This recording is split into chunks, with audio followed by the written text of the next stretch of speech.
Welcome to your YouTube channel. আজকে আমরা যে টপিকটা নিয়ে আলোচনা করব সেটা হচ্ছে রেশিও প্রপোর্শনারি সিজিএল এর টায়ার ওয়ানে আসা কিছু অঙ্ক নিয়ে আজকে আলোচনা করব। যে কি ধরনের অঙ্ক এসএসসিতে আসে রেশিও এবং প্রপোর্শন থেকে সেটা আজকে আমরা দেখব। আমরা এখানে দুটো অঙ্ক অলরেডি নিয়েছি, সেই দুটোকেই আমরা আজকে সলিউশন করে দেখব। দেখা যাক প্রথম অঙ্ক কি আছে।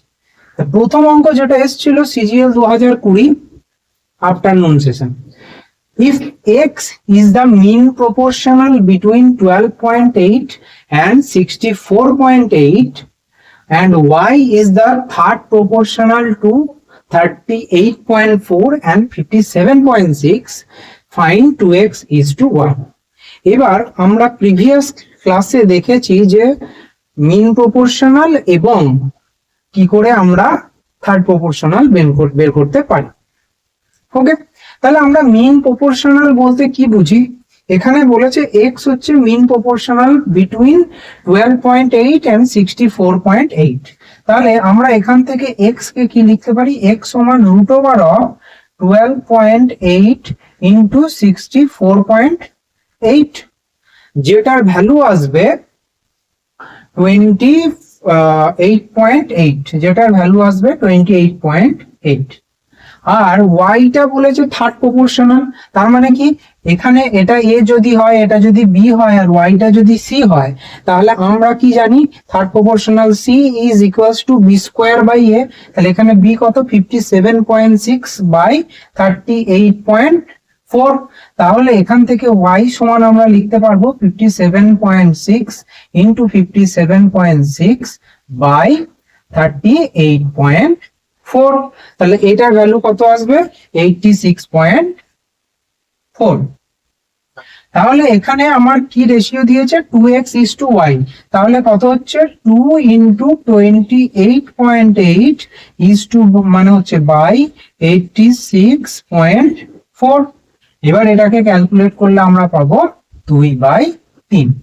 তাহলে এই ধরনের যখন কোনো অঙ্ক দেবে যে মিন প্রপোর্শন এবং থার্ড প্রপোর্শনাল দুটোকে মিক্স করে দিয়ে যদি এইভাবে রেশিও বা রেশিও সংক্রান্ত কোনো অঙ্ক এইভাবে দেয়, তাহলে আমরা খুব সহজেই ওই একটি ছোট্ট সূত্র বি স্কোয়ার সমান এসি, এই জাস্ট জিনিসটাকে কাজে লাগিয়ে একবার বি বার করেছি রুট এসি আর একবার সি কে বার করেছি বি স্কোয়ার বাই এ। এই একটা বেসিক সূত্রকে কাজে লাগিয়ে আমরা টোটাল অঙ্কটা করে ফেলতে পারব।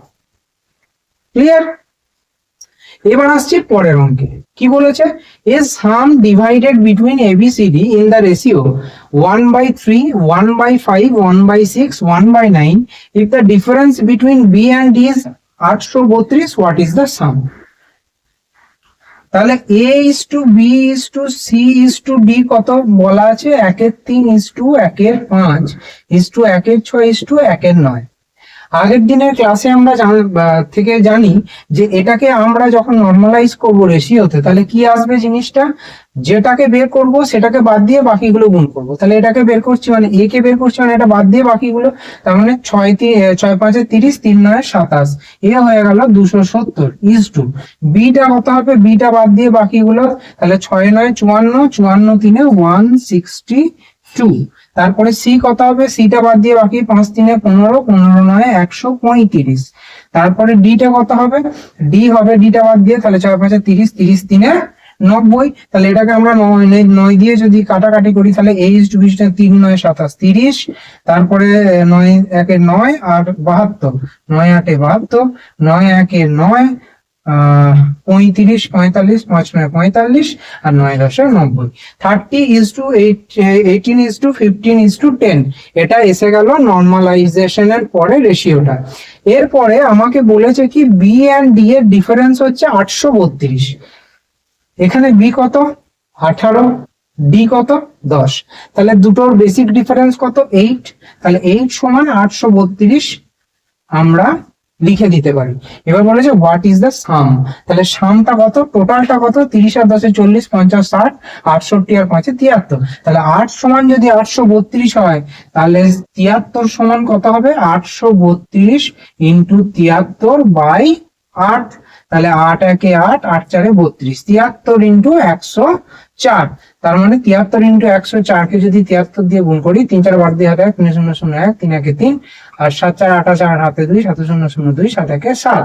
তাহলে 2, 8 আর একে 9, 3 আর দিয়ে 5, 7, 7592 হয়ে গেল আনসার। তাহলে টোটাল সামটা আমরা এইভাবে ডিফারেন্স থেকে বের করে নিতে পারবো। তাহলে এই ধরনের বেসিক অঙ্কই কিন্তু সিজিএল বা এমটিএস বা সিএইচএসএল এসএসসি যে কোনো রকম পরীক্ষায় এই ধরনের অঙ্কই আমাদেরকে করতে দেওয়া থাকে, তাহলে যেগুলো আমরা খুব সহজেই করে ফেলতে পারবো। আশা করি ক্লাসটা ভালো লেগেছে। দেখা হচ্ছে আবার পরের ক্লাসে। Thank you.